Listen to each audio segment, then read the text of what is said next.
Good morning to everyone. তো চলে এসেছি সকাল সকাল রান্নার দিকটা।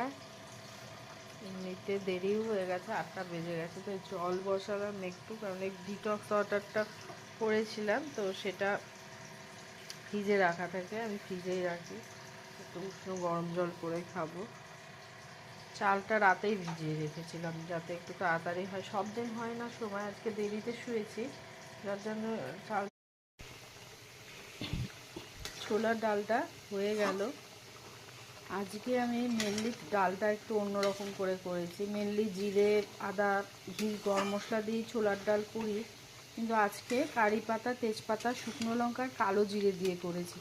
কেননা গরমে ঘিটা একটু অ্যাভয়েড করছি। এবার যেগুলোতে না দিলেই নয়, তো তাতে দেখছি টেস্টটা খারাপ হয়নি, ভালোই হয়েছে। তো ডালটা হয়ে গেছে, আর সামান্য একটু চিনি দিয়েছি। তো ডাল হয়ে গেছে।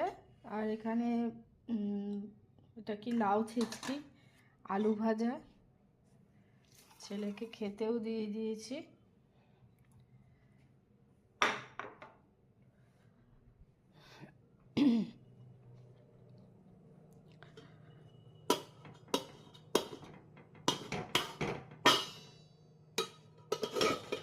মাছও হয়ে গেছে, সর্ষে বাটা, বাটা মাছ।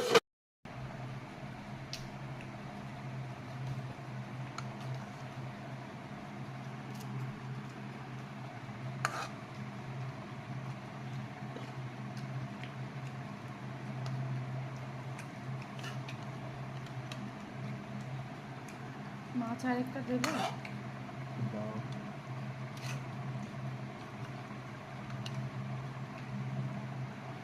ভাত দেবো না।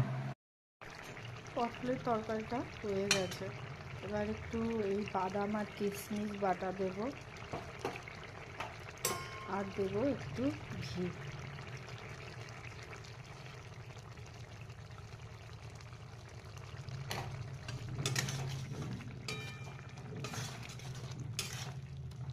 আলু পটলের ডালনা বা আলু পটলের রসা, বাদাম কিশমিশ দেওয়াতে ঝোলটাও একটুখানি তো রান্না তো হয়ে গেছে। ছোলার ডাল, লাউ ছেঁচকি, আলু ভাজা, আলু পটলের তরকারি আর বাটা মাছের ঝোল, এটাই আজকে দুপুরের লাঞ্চে রয়েছে।